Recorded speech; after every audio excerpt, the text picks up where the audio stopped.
Pai, nós te agradecemos porque nós já te louvamos, nós viemos aqui ouvir a tua voz, mas viemos também expressar o nosso coração na tua presença. Tu tem sido gracioso para conosco, Pai. O Senhor tem se revelado de tantas formas, e quando nós lemos a tua palavra, o Senhor fala conosco. Quando nós oramos, o teu Espírito nos enche de esperança. Quando, Pai, nós nos levantamos e abrimos a boca para falar do Senhor, o Senhor fala através de nós. E nós te louvamos por tudo isso que o Senhor faz através da nossa vida. Por isso nós te louvamos e adoramos. E agora nós queremos que o Senhor ministre ao nosso coração através da tua palavra, para que essa palavra boa, perfeita e agradável encontre um coração sedento, Senhor, um coração que possa ser transformado pelo Senhor, para que nós possamos experimentar qual é a boa, agradável e perfeita vontade do Senhor em nós. Ministra sobre nós e sobre a nossa vida, em nome de Jesus. Amém. Amém, queridos. Nós estamos falando sobre essa igreja para a nova geração. Nós estamos falando sobre algo diferente, algo do céu. E se nós queremos que a nossa vida reflita o reino de Deus, a eternidade, nós precisamos voltar ao bom caminho e andar por esse caminho, pela palavra de Deus, pelo Espírito de Deus, pela cruz. Esse é o chamado de Deus, e isso é ser igreja. Agora, nós esse ano já falamos sobre a igreja na história, e lá atrás nós tomamos consciência sobre o que aconteceu na igreja, né? Vimos a igreja na história, né? Começa quando a humanidade cai, entra a história do engano sobre os homens, né? Noé foi o homem que achou graça aos olhos de Deus, mas toda a humanidade estava enganada, foi destruída. E depois nós vemos o ajuntamento para formar a igreja na história dos homens. A gente vê Deus escolhendo Abraão lá de Ur dos Caldeus. Ele diz: Abraão, sai da tua terra, da tua parentela, vai para o lugar que eu te mostrarei. E Abraão obedece ao Senhor, e ele vai para o lugar onde Deus manda. E lá então ele e Sara recebem a promessa de um filho, e ali nasce Isaac. De Isaac nasce Esaú e Jacó. Esaú era o filho primogênito que trocou esse lugar de honra por um prato de lentilha. Lentilha é uma bênção, é coisa boa, mas ele trocou o lugar de primogênito, de herdeiro de 50% de todas as coisas do pai. Ele trocou por um prato de lentilha. E aí Jacó se torna o escolhido de Deus. Mas Jacó era um homem mau caráter, então ele precisou ter um encontro com Deus. E Jacó então tem um encontro com Deus e luta com Deus e quer tirar de Deus as coisas na força. E aí Deus fere a Jacó. E aí Deus muda o nome de Jacó para Israel, aquele que luta ao lado de Deus, e não aquele que luta contra Deus. E é de Israel, de Jacó, que nasce José. E de José, os irmãos dele, por inveja, jogam ele num poço e vendem José como escravo para o Egito. Mas tudo estava sob o cuidado de Deus para formar um povo. E José vai lá para o Egito, e lá ele cai nas graças do faraó, e Deus deu sabedoria para ele, e lá o povo de Deus começa a se multiplicar. Aquele povo que por causa de José foi para lá, a família de José foi para lá, Jacó foi para lá, os irmãos foram todos para o Egito. Lá se formou um povo. E aí Deus, naquele lugar, escolhe Moisés, um menino que, para não ser morto, foi colocado num cesto de palha e lançado no rio. Mas Deus guardou a vida daquele menino, e Moisés foi criado como filho de Faraó e se tornou, por vontade de Deus, o libertador do povo de Deus.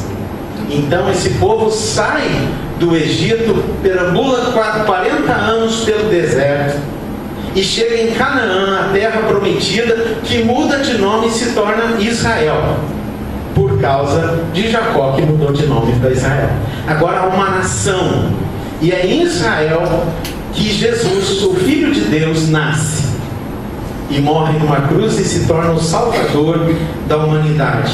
E por causa disso, a igreja é formada a partir de Cristo, a partir de uma cruz, o povo de Deus é formado. E nós começamos a estudar no segundo trimestre, a história da igreja, a história de arrependimento, de um povo que viu Cristo na cruz, ou reconheceu Cristo como Salvador e se rendeu. E essa se tornou a igreja, um povo pecador que se tornou arrependido.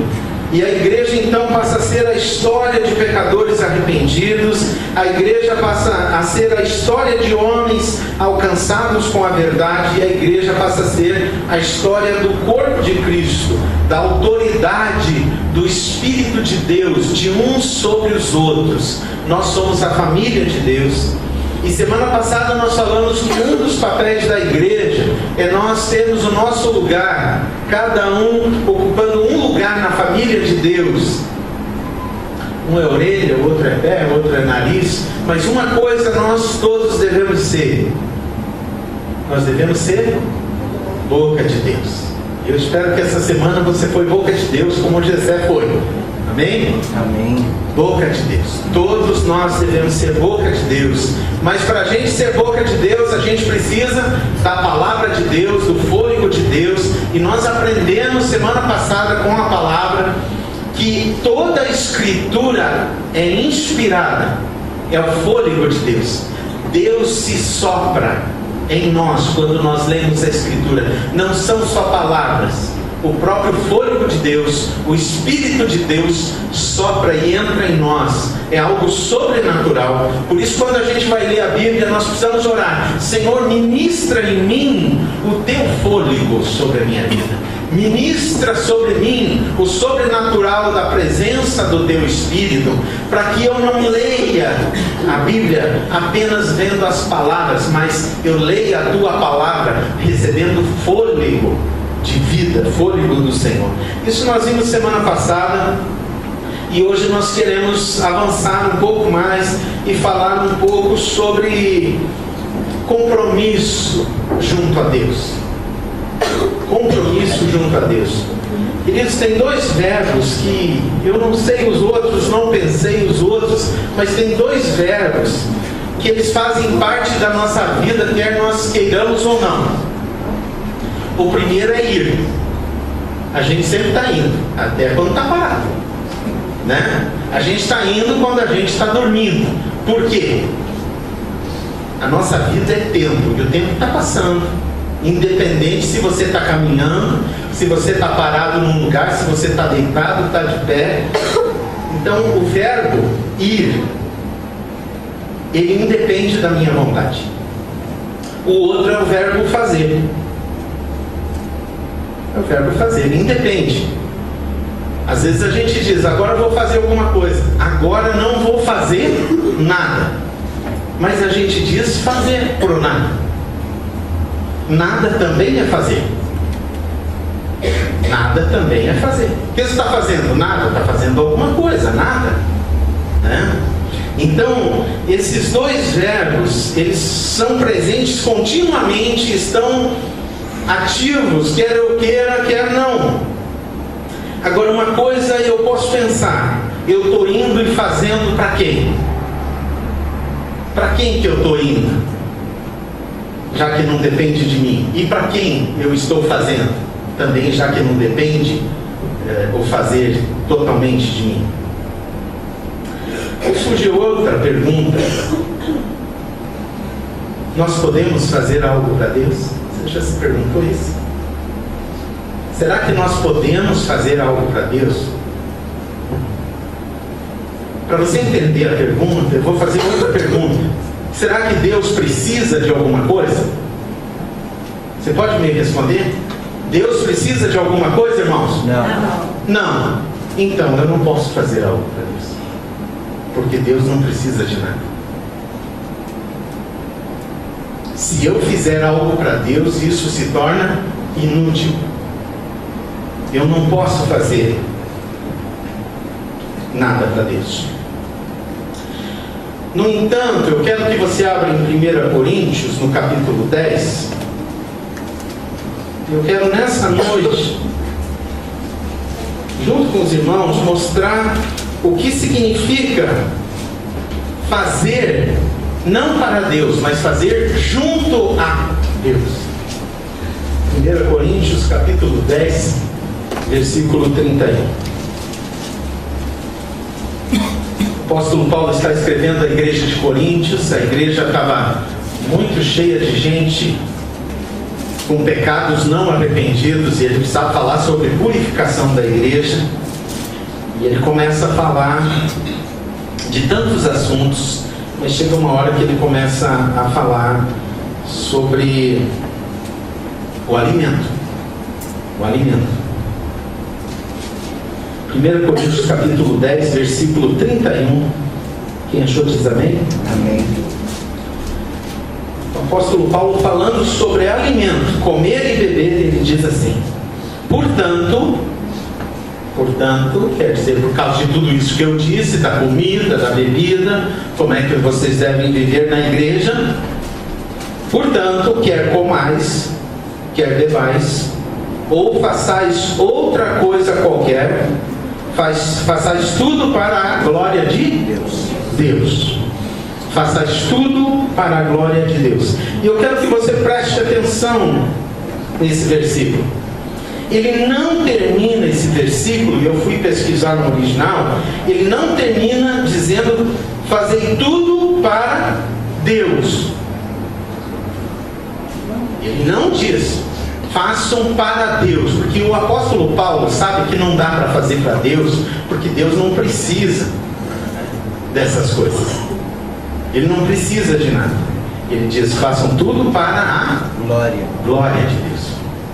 Queridos, quando você diz que eu vou fazer algo para a glória de Deus, implica você conhecer essa glória.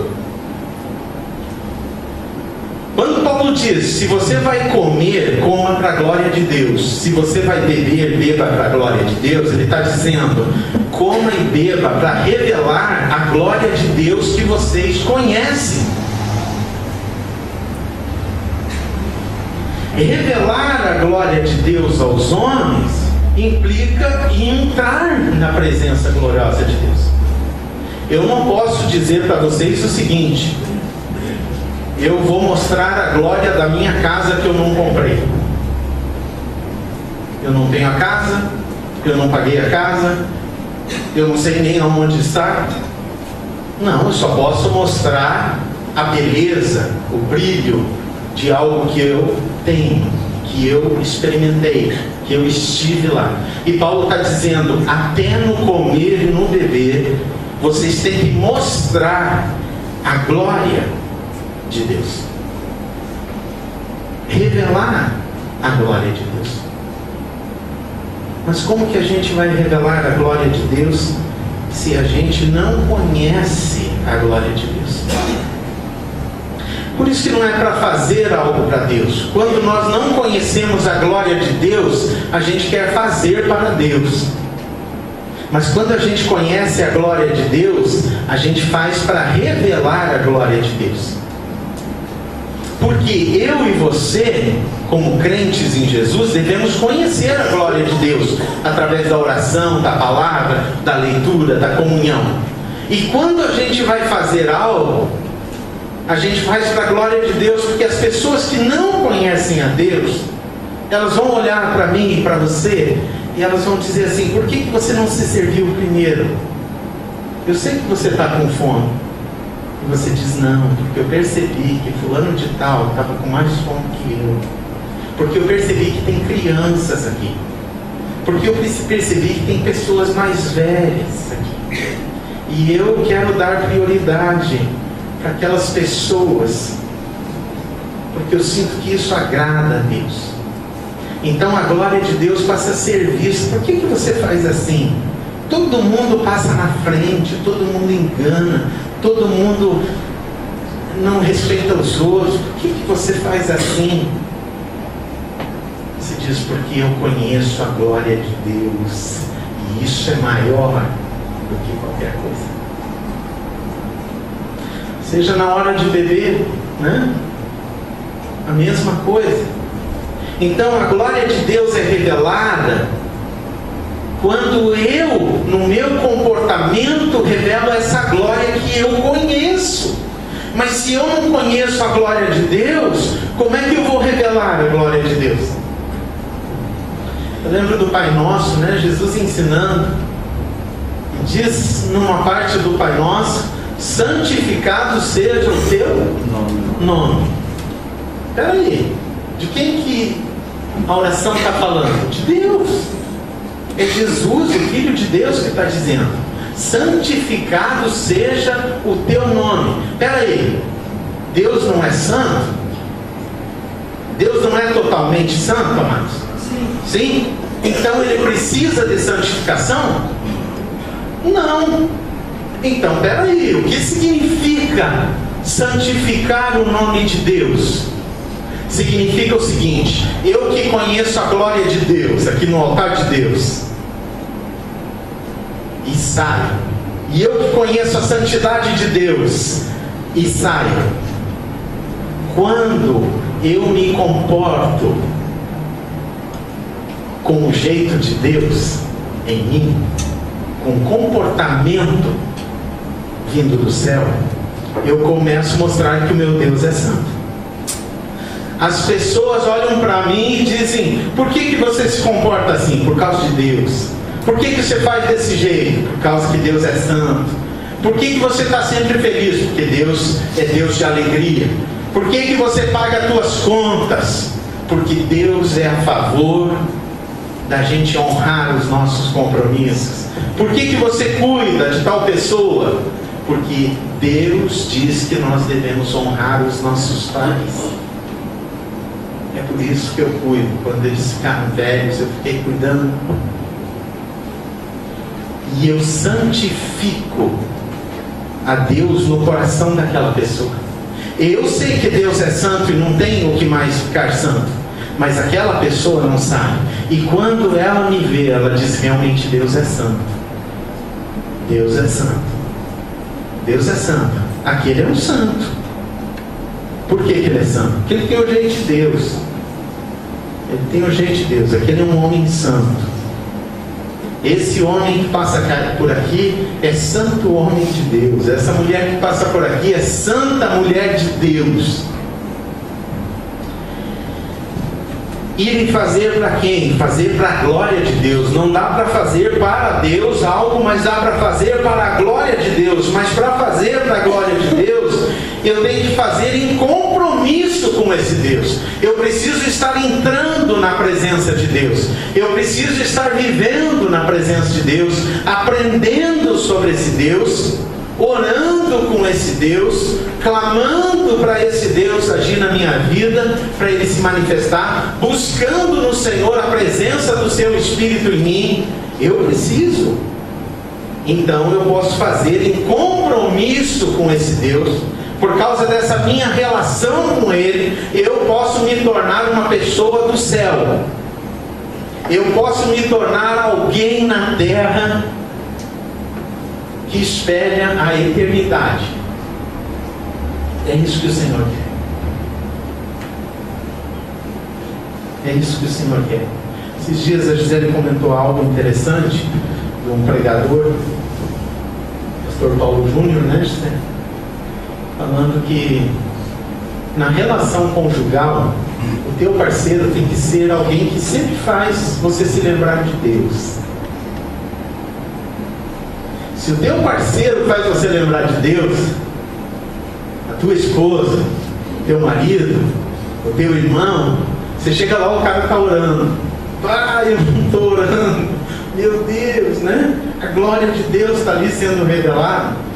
Né? Você chega e está lendo a palavra. Meu Deus, eu não li a palavra de Deus, né? Eu não li, eu preciso ler a palavra de Deus.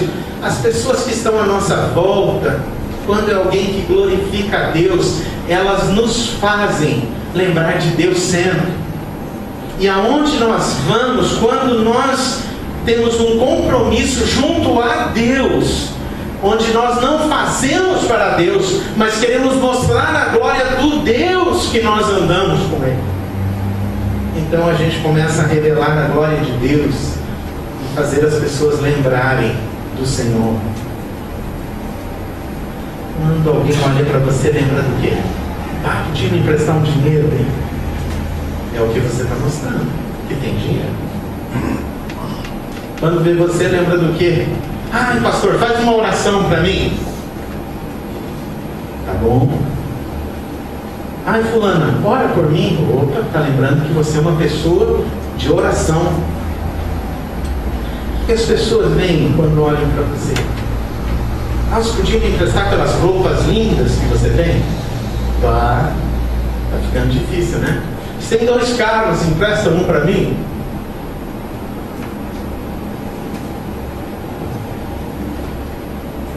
Fazer um compromisso a Deus. E talvez esse entrar na presença gloriosa de Deus e fazer para a glória de Deus, seja o comer ou o beber ou qualquer outra coisa, até espirrar para a glória de Deus, você já pensou como é que pode ser? Né? Um espirrar fora da glória de Deus, como é que podia ser, Gessé? De qualquer jeito, na direção das pessoas, né? Então, mas um espirrar para a glória de Deus, né? Sair do lado, dizer dá licença, desculpa. Bom, educativo? Não, amados. A glória de Deus, não quero passar crítica para ninguém, não quero fazer para a glória, não, mas a gente precisa entender que fazer não para Deus, porque Deus não precisa de nada que você faça. Deus não precisa que você faça nada. Olha, maravilhoso Médicos Sem Fronteiras. Não é bonito o trabalho que eles fazem? Não é bonito o trabalho que os espíritas fazem? É ou não é? Claro que é. Um trabalho maravilhoso, fazendo coisas para as pessoas. O problema é quando você faz para Deus. O Espiritismo acha que você fazendo coisas para Deus, você vai ser salvo. Deus não quer que eu e você façamos nada para Ele, porque Ele não precisa de nada que nós fazemos. Ele quer que façamos junto a Ele.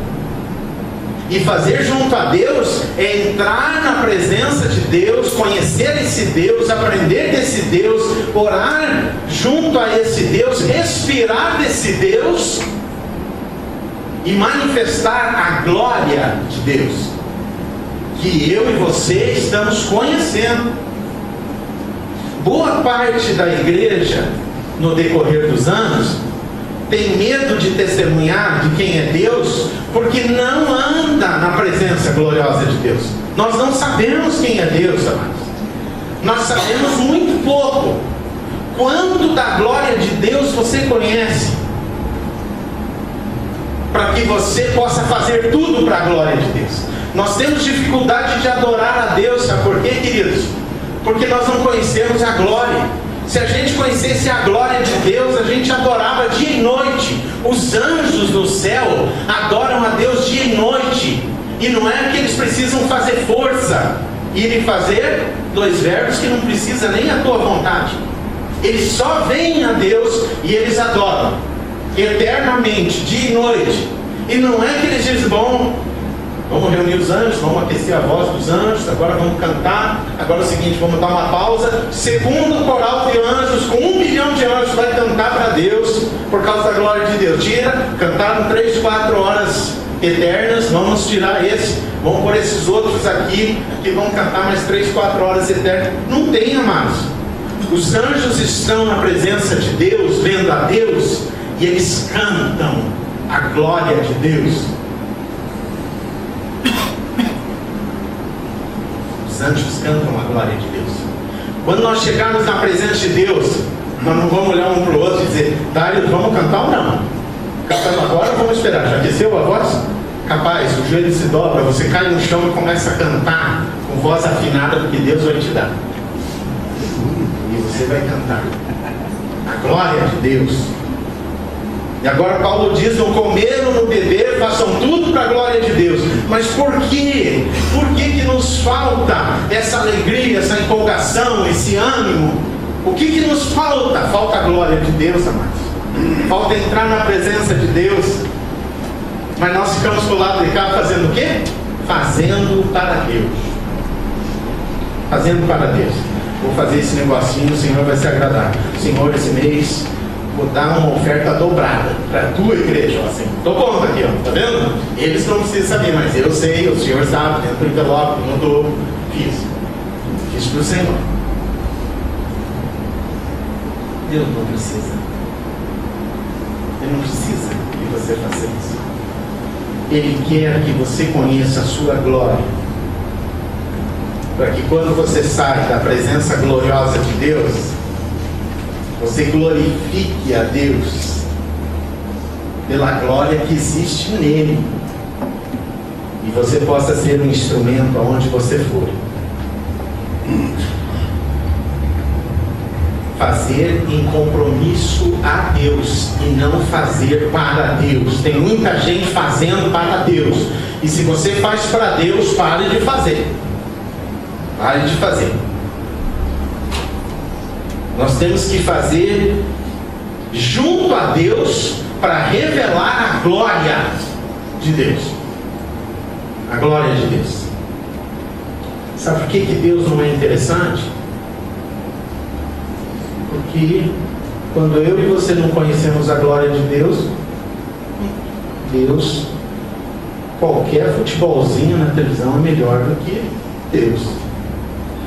Qualquer conversa na rua é melhor do que 5 minutos de oração. Quando a gente conhece a glória de Deus, a gente quer estar lá. Quer estar lá. E é isso que Deus tem para mim e para você. E Deus não é carinho, Ele não retém isso, Ele tem prazer nisso. E Ele está esperando a gente conhecer a glória dele. Nós já começamos conhecendo a glória da cruz, entregamos a vida para Cristo. Mas nós precisamos conhecer a glória de viver junto ao Senhor. E viver junto ao Senhor é viver na presença de Deus. A igreja é por causa da presença de Deus. O servir é por causa da presença de Deus. O amar é por causa da presença de Deus. O se vestir bem é por causa da presença de Deus. Não é porque a igreja proíbe. Não pode usar calça, não pode usar saia, não pode isso, não pode. Pode sim. Quando você conhecer a glória de Deus, tudo fica secundário, inútil. Hoje eu estava em casa olhando meu sapato. Eu disse: Senhor, meu sapato está velho. Fazem muitos anos que eu uso o mesmo sapato. E eu fiquei olhando esse aqui. Eu podia pôr uma graxa nesse sapato. Senhor, eu vou para a tua casa, para a igreja. Mas o que vai mudar? Deus falou comigo. Eu disse: não, só vai ficar um pouco mais brilhante. Mas eu só tenho esse sapato agora. Eu só tenho um sapato preto. E Deus falou comigo. Ele disse: quantos sapatos você precisa para pegar?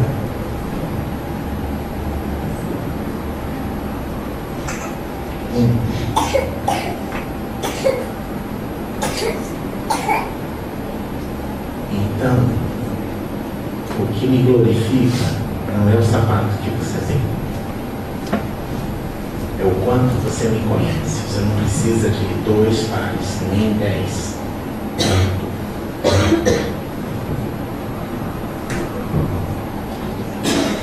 Fazer um compromisso a Deus precisa de 3 coisas. Primeiro, escolher onde será posto o nosso fazer.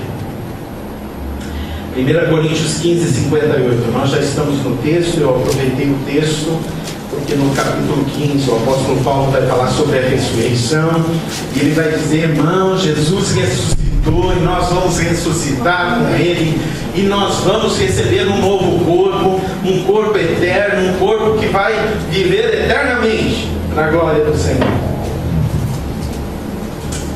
E aí o apóstolo Paulo, no versículo 58, ele diz de novo aquela palavrinha: portanto, por causa da ressurreição, por causa do corpo transformado que vocês vão receber, por causa da glória de Deus na cruz do Pai. Portanto, meus amados irmãos, acharam? 1 Coríntios 15, 58? Portanto, meus amados irmãos, sede firmes e constantes, sempre abundantes na obra do Senhor, sabendo que no Senhor o vosso trabalho não é vão. Você viu aqui a palavra trabalho? Você viu a palavra trabalho aqui? Sabendo que no Senhor o vosso trabalho não é vão.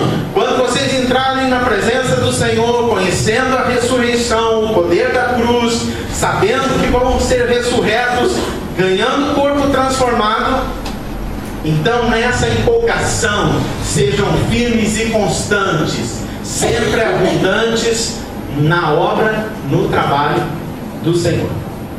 Na obra do Senhor, sabendo que no Senhor o vosso trabalho não é vão. Queridos, sabe o que é impressionante para mim aqui? A palavra fazer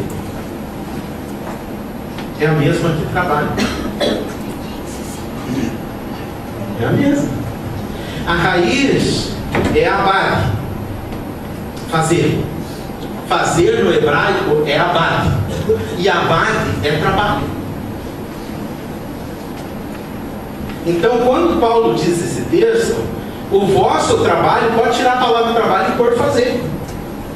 Tá? Sempre abundantes na obra do Senhor, sabendo que no Senhor o vosso fazer não é vão.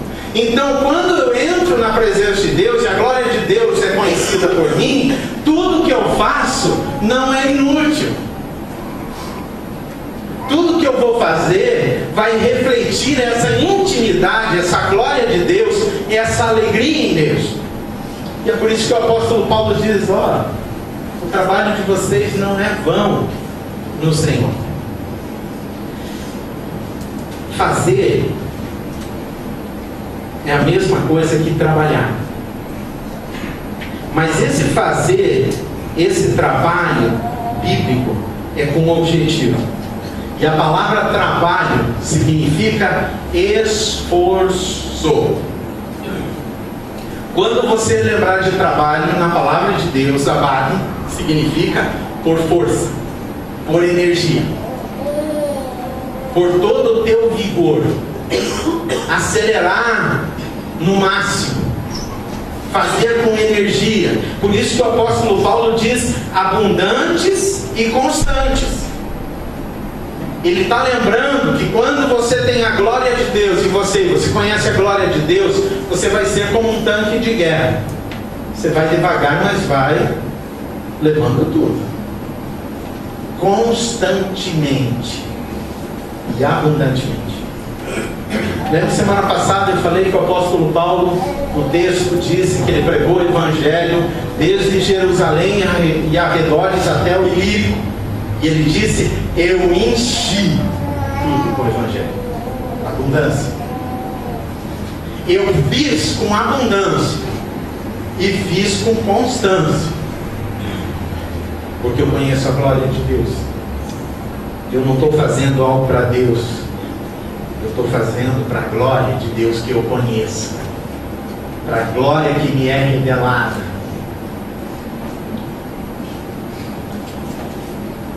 Trabalhar significa por esforço e energia. Se você fosse pensar aonde você gasta a tua energia, quanto por cento você gasta dessa energia em Deus? Só para a gente pensar. Não fazer para Deus, mas como expressão de conhecer a glória de Deus. Eu faço para a glória de Deus. Quanto disso? Agora é interessante notar, né? Fazer é trabalhar, é se esforçar. Pode ser concreto ou abstrato, né? Eu posso fazer algo por alguém. Posso dar dinheiro, eu posso dar um carro, Posso dar uma camisa, fazer alguma coisa concreta, construir alguma coisa para alguém, mas também o fazer pode ser abstrato. Orar, dormir. Dormir é fazer, fazer é abstrato. Pensar, dar conselhos. Fazer em compromisso a Deus implica em escolher aonde eu vou, onde será posto o meu fazer, o meu trabalho, o meu esforço. O fazer, o trabalhar pode ser dirigido a coisas, pessoas ou a Deus. O fazer implica em escolher aonde eu porei as minhas forças. Eu quero que você vá para Marcos, capítulo 12, versículo 30. Eu gosto muito de Marcos porque ele fala do poder de Jesus em fazer concretamente para as pessoas, né?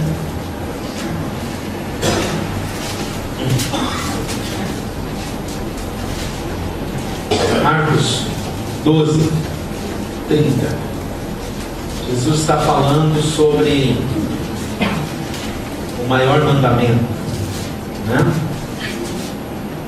Alguém chegou a perguntar para Jesus qual é o principal de todos os mandamentos. E ele respondeu, 12:30.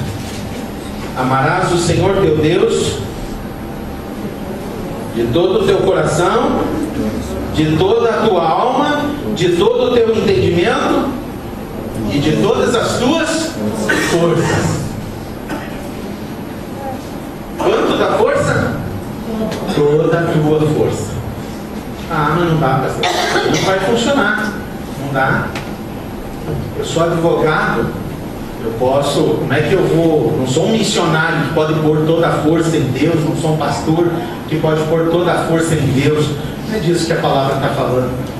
A palavra está falando o seguinte: se você é um advogado, seja um advogado que revela a glória de Deus, porque entra na presença de Deus. Se você é um profissional liberal de qualquer área, seja um profissional liberal que revela a glória de Deus, que vive para a glória de Deus. Então não importa, não é só o pastor e o missionário que podem gastar toda a sua força em Deus. Nós devemos gastar a nossa força em Deus. Aonde você fizer com o teu trabalho, você está lá para revelar a glória de Deus que há em você. Não é a glória de Deus que você lê na Bíblia, a glória de Deus que há em você.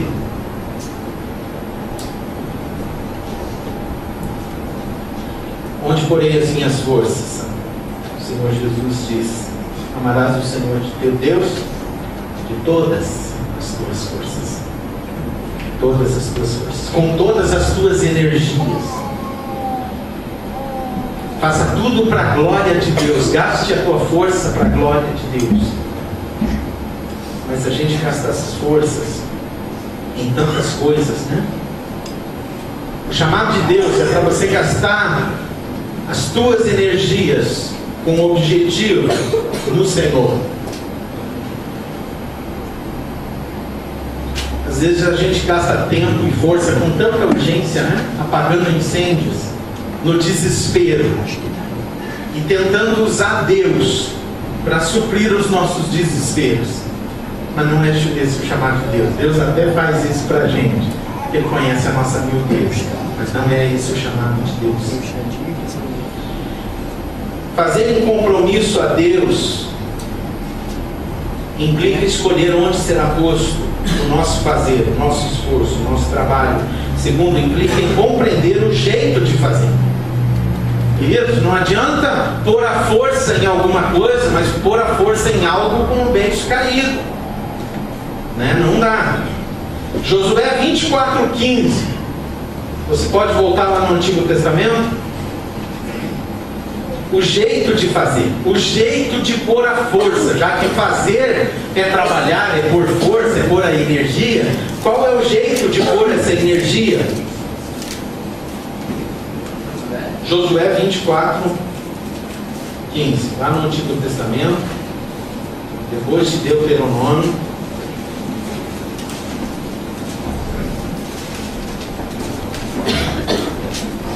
O povo tinha atravessado o deserto e tinha entrado na terra prometida, estava tomando posse de toda Israel, que era a terra de Canaã, a antiga terra de Canaã. E agora eles têm que tomar um posicionamento, e Josué, o líder, porque Moisés havia morrido antes de entrar em Canaã. Agora Josué é o líder, e Josué reúne o povo. E ele renova a aliança com o povo. Ele reúne o povo e diz: vem cá, vamos renovar a aliança com Deus. E eu quero ler com vocês o verso 14. Amém? Agora temei ao Senhor, disse Josué, e servi-o com sinceridade e com verdade. Deitai fora os deuses, os quais serviram vossos pais além do rio, lá no Egito, e servi ao Senhor. Mas se vos parece mal servir ao Senhor, escolhei hoje a quem servais. Se aos deuses a quem serviram vossos pais, que estavam de além do rio, ou aos deuses dos amorreus, em cuja terra habitais. Porém, eu e a minha casa serviremos ao Senhor. Queridos, fazer é uma coisa, exige esforço.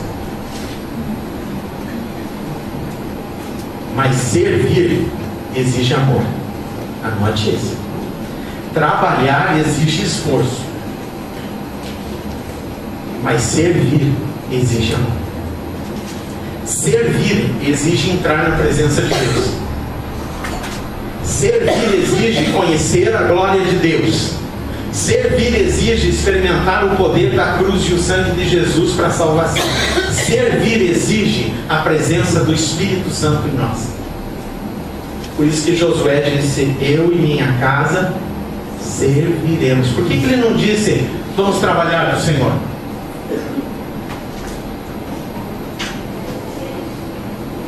Porque Josué queria dizer o seguinte: eu não vou por força e aflição no que eu estou fazendo.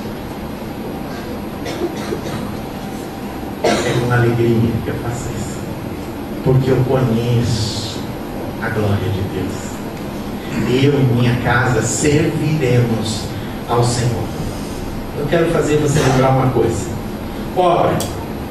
Uma obra é uma construção que vai ser feita. Tá bom? Um prédio, vamos imaginar.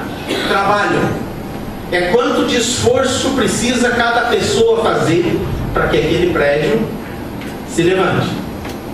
E serviço é o jeito que vai ser feito. Você pode estar fazendo uma obra e estar trabalhando, mas fazendo com raiva, fazendo só pelo dinheiro, fazendo porque tem que sustentar a família, fazendo para não morrer de fome.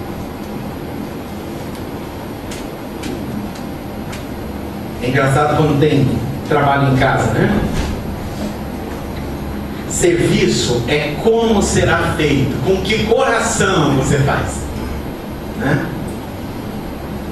Você vai varrer a casa odiando todo mundo, batendo aquela vassoura em tudo que é canto, né? Faz aquele aspirador de pó roncar no último, né? Para ver se limpa de uma vez. Vai lavar uma louça para a mãe, né? Aí pega essas coisas.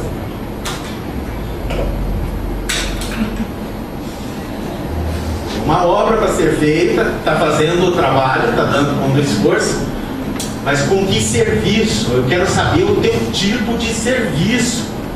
O serviço implica com que coração você faz isso. Tinha um pedreiro que eu conheci muito tempo atrás, ele era muito calmo, né, José? Mas você precisava ver, ele amava fazer. O serviço dele era amoroso. Ele botava tudo direitinho, media, ajeitava, né? Ia fazendo. Não ganhava muito, mas ele fazia com paixão, porque ele servia o que ele fazia. Vai fazer um pão com raiva para ver, não sai um troço mais feio, batumado. Vai fazer um bolo, né? De qualquer jeito, né? Qualquer coisa. A bênção é quando você faz com amor, quando você faz com jeito, com cuidado, né? Eu tenho o privilégio de conhecer alguns irmãos aqui, alguns homens que cozinham aqui, que bênção ver o jeito que picam os temperos, né? O meio, tudo quadradinho, né? Aí alguma dona de casa, mas vai lá em casa, tem um monte de serviço o dia inteiro, todos os dias, a vida inteira. Vamos fazer de vez em quando. Me interessa. Obra é o que deve ser feito, trabalho é o esforço para ser feito, e serviço é com que coração será feito.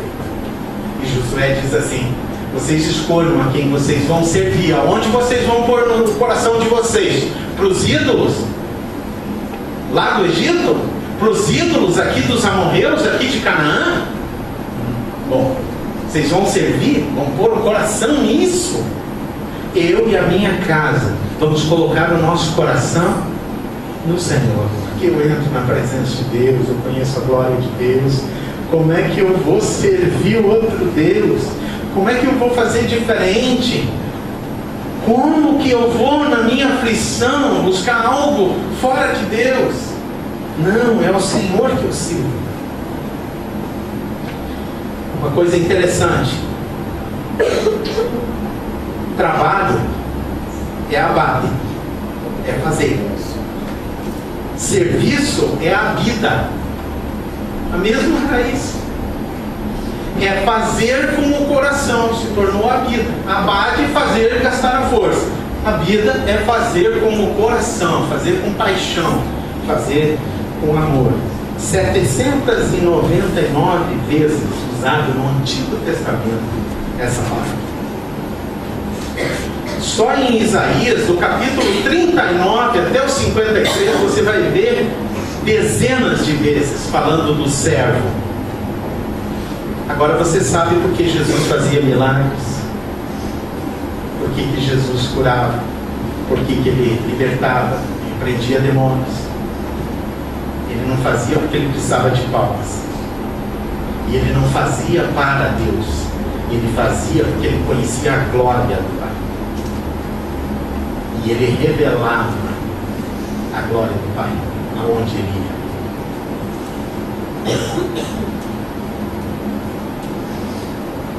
Volta lá para Marcos 12:30, o mesmo versículo lá, sobre o grande mandamento, né?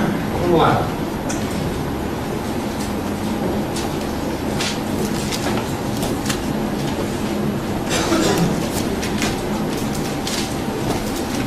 Marcos 12:30, né? O grande mandamento: amarás o Senhor teu Deus enquanto do coração? De todo o teu coração. Ele está dizendo o seguinte: você precisa servir a Deus por paixão. Mas como é que você vai se apaixonar por alguém que você não conhece, que você não anda na presença, que você não busca? Mas é isso que a palavra diz. A igreja de Jesus, a igreja para a nova geração, precisa ter paixão. Nós precisamos olhar uns para os outros e ver: nós somos apaixonados por Jesus.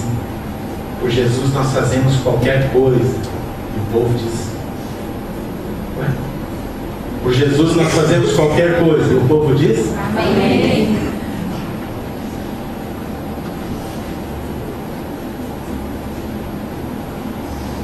Eu quero separar a diferença do trabalhador e do servo, para você entender. Tá bom? Nota aí.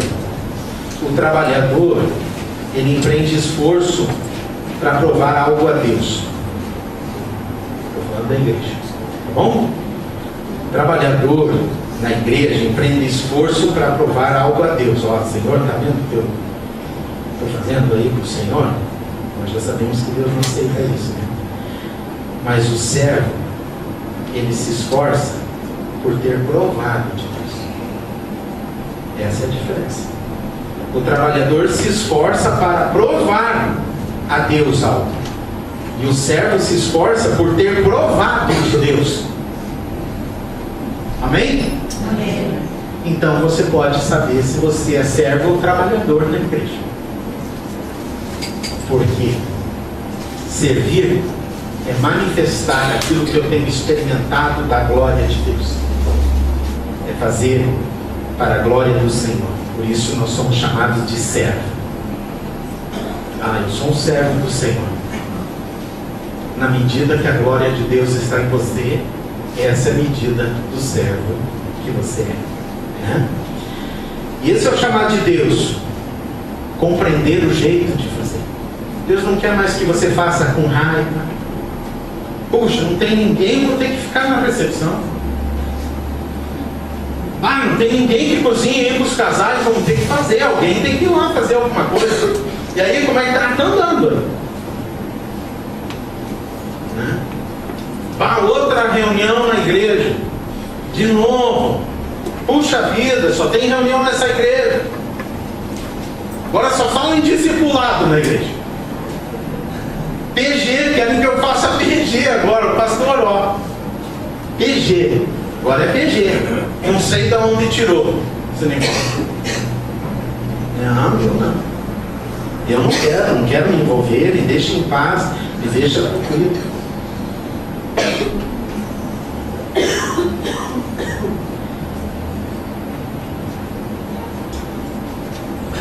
Mateus 24:46 diz assim o Senhor: bem-aventurado o servo. Quem é o servo? Aquele que faz de coração. Bem-aventurado o servo que quando o Senhor voltar o achar servindo assim. Meu amado, se acabou a paixão, vai para o altar de Deus, para de fazer tudo. Pastor, estou saindo, não faço recepção, não faço escola bíblica, não faço nada. Vou para a presença de Deus, porque se Deus não tocar o meu coração, vou estar fazendo para Deus, e Ele não precisa que eu faça. Ele não precisa. Eu quero fazer junto a Deus, para a glória de Deus, para que Ele seja visto em mim, aonde eu for. Fazer de coração, esse é o jeito de fazer. É esse o convite de Deus para você, para que você possa dizer de que jeito eu estou fazendo o que eu faço. E se você se constranger diante de Deus, diga: Senhor, estou precisando ir para a tua presença. Está ficando difícil. Estou fazendo para ti, achando que estou fazendo para a tua glória. Estou fazendo, Senhor, com esforço para provar algo a ti, e não por ter provado de ti. Essa é a diferença. Por último, fazer em compromisso a Deus, fazer para a glória de Deus, implica em estabelecer a dimensão da obediência. Até onde eu vou obedecer sendo um servo? Até onde eu vou obedecer sendo um servo? Eu quero que você abra lá em Daniel, capítulo 3. Nós daqui a pouco já vamos terminar. Daniel, depois de Ezequiel, se ajuda. Está na Bíblia, se ajuda mais ainda. Vamos lá? Antes de Oséias, se ajuda também. Está no Antigo Testamento. Daniel. Está na Bíblia. Daniel, capítulo 3. Daniel capítulo 3. E para nós não lermos, para a gente poupar tempo, eu quero que você preste atenção no contexto. Daniel e mais 3 amigos foram levados presos para a Babilônia. Eles foram arrancados de Israel pelo rei Nabucodonosor e levados presos junto com o povo para a Babilônia. Na Babilônia eles foram instruídos, fizeram a faculdade de administração, fizeram mestrado, doutorado, PhD, e aí chamaram os caras para ver os que eram bonitinhos. E Sadraque, Mesaque e Abednego estavam juntos com Daniel e disseram: não, os caras são bonitinhos, são inteligentes por dentro, os caras são bonitinhos por fora. Então é o seguinte, vamos chamar eles para servir ao rei. Vamos trabalhar nos bastidores aqui do sucesso. E eles foram. Acontece o seguinte, que o rei Nabucodonosor fez uma imagem, um ídolo. E agora ele chama Sadraque, Mesaque e Abednego, os três. E diz o seguinte, junto com o povo: todo mundo vai adorar essa imagem, porque nós vamos servir a essa imagem. O que é servir, amados? É por o coração. Nós vamos amar, nós vamos nos entregar, vamos nos apaixonar por essa imagem, por esse Deus chamado Nabu. E aí Sadraque, Mesaque e Abednego não se curvaram para a imagem. E agora o rei Nabucodonosor disse: cara, vamos tirar limpo aí o negócio. Cara, dei curso de graça para vocês, né? Fizeram mestrado, doutorado, PhD. Achei vocês bonitinhos. Tem uns narizes meio grandes, mas bonitinho. Vem pra cá. Servindo aqui, salário bom, comida boa. E agora vocês não vão servir? Ó, vou dar uma chance para vocês. E aí tem a conversa que nós vamos ler agora, da resposta deles, lá na Babilônia, do verso 16 em diante. Responderam Sadraque, Mesaque e Abednego ao rei Nabucodonosor: não necessitamos de te responder sobre esse negócio. Se formos lançados na fornalha de fogo ardente, que era o castigo, né? Uma fornalha imensa do tamanho desse espaço, cheio de lenha queimando, e jogar eles dentro.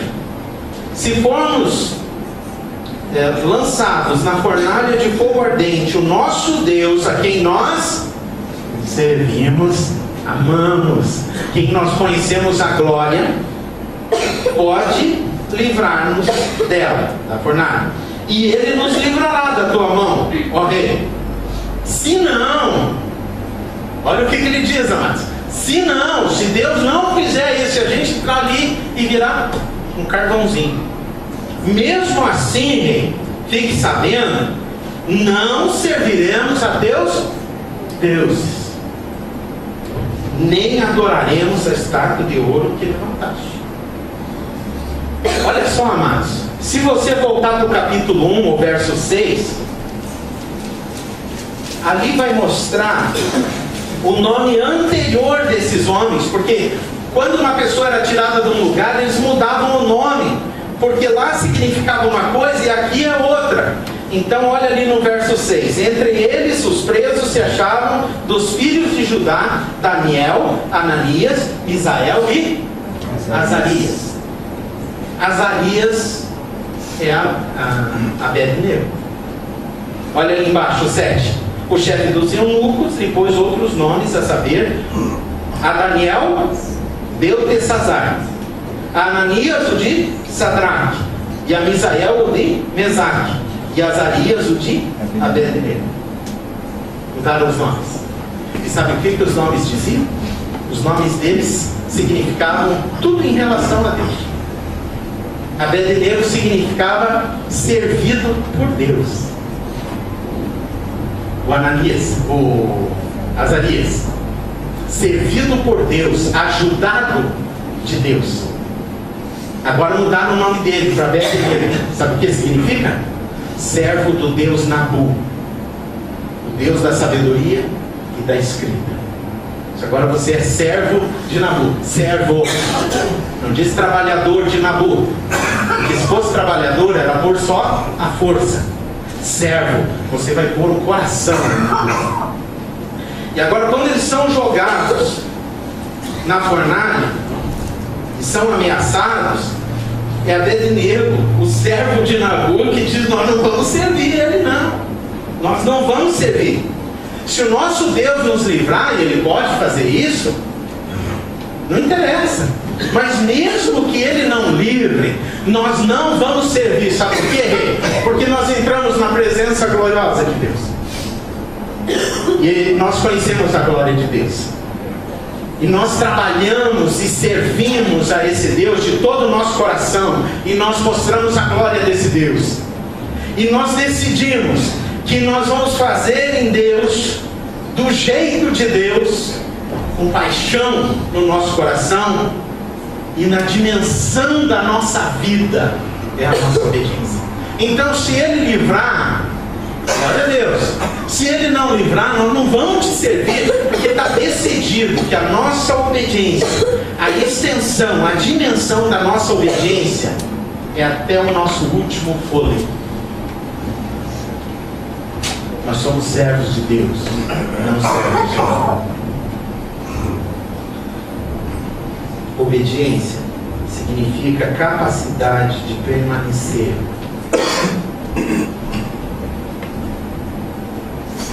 em Deus.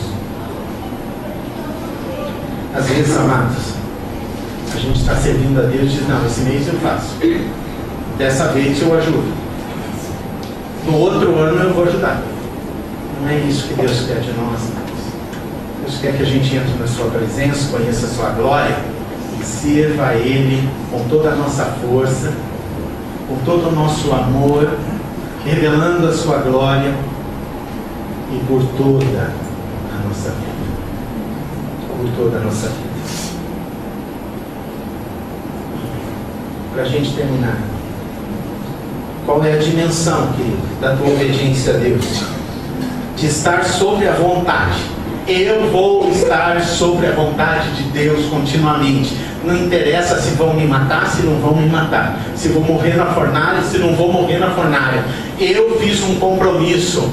Eu sou obediente ao Senhor até o fim. Nunca vou abrir mão disso, porque a dimensão do meu coração de servo é para a eternidade.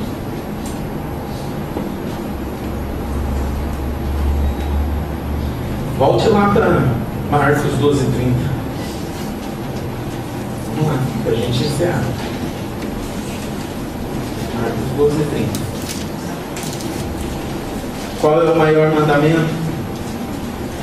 Amarás o Senhor teu Deus de todo o teu coração, de toda a tua alma, de todo o teu entendimento e de todas as tuas forças. Então a palavra aqui é de todo o teu entendimento. Se você entender quem é Deus e a glória de Deus, você não abandona Deus porque Ele não te deu o emprego que você queria. Se Ele te dá, você obedece e continua com Ele. Se Ele não te dá, você continua com Ele.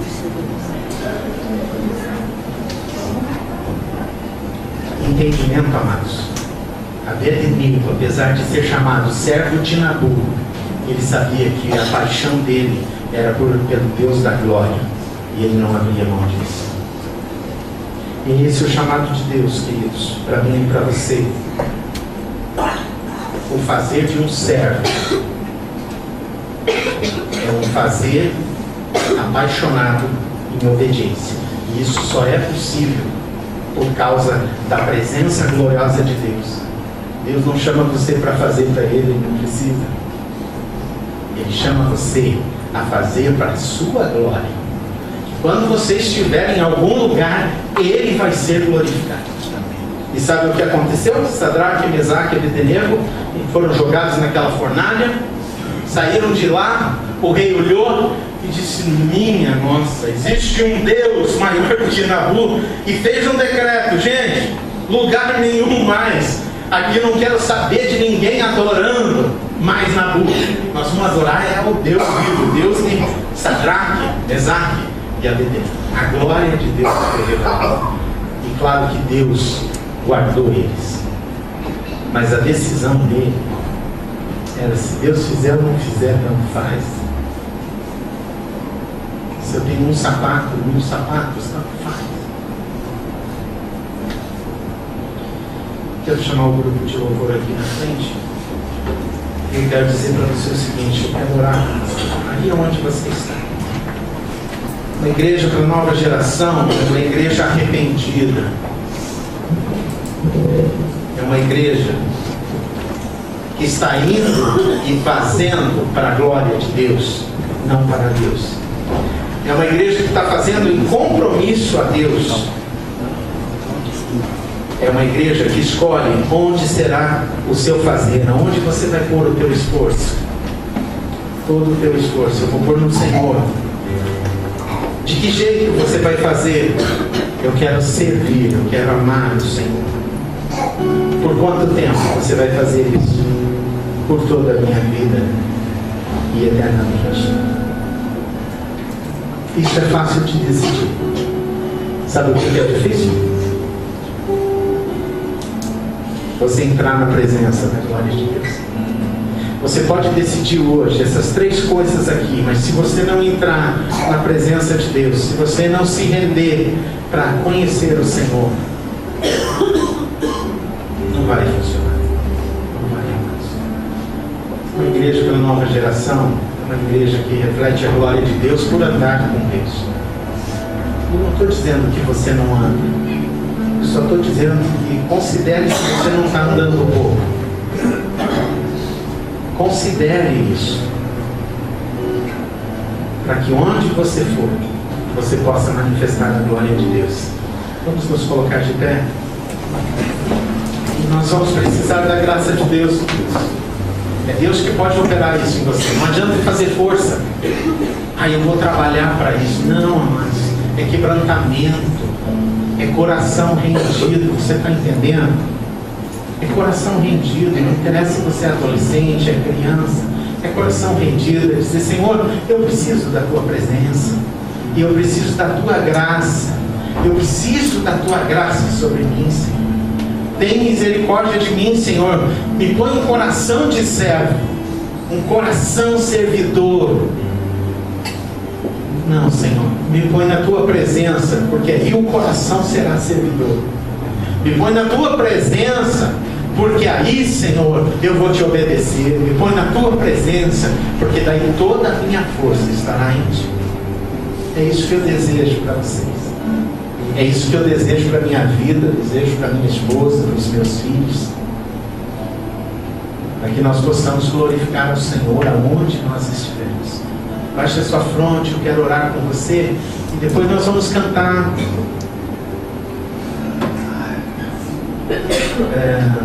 Preciosa Graça. É disso que nós precisamos. É disso. Nós não vamos orar: Senhor, muda o meu fazer, muda o meu jeito, Senhor, a minha obediência. Diga: não, Senhor, me põe na tua presença. Me põe na tua presença, para que eu conheça a tua glória. Senhor, eu quero louvar o teu nome nessa noite por essa palavra, Senhor. Nós temos buscado como igreja, Senhor, compreender o teu evangelho, viver a tua vontade, fazer o que é agradável aos teus olhos. Mas, Senhor, nós não queremos fazer para ti. Nós queremos fazer para a tua glória, Senhor, revelando a tua glória. Por isso, Senhor, nós pedimos que o Senhor nos ajude como igreja. Derrama sobre nós a tua graça, para que nós possamos adentrar na tua presença, Senhor. Experimentar a tua presença, o poder da tua palavra, um quebrantamento na nossa alma, Senhor, uma rendição total ao Senhor, Deus. Tira toda a resistência do nosso coração, tira o nosso coração de pedra, tira o nosso coração teimoso, tira o nosso coração preguiçoso, Senhor, que sabe que precisa entrar, mas não entra.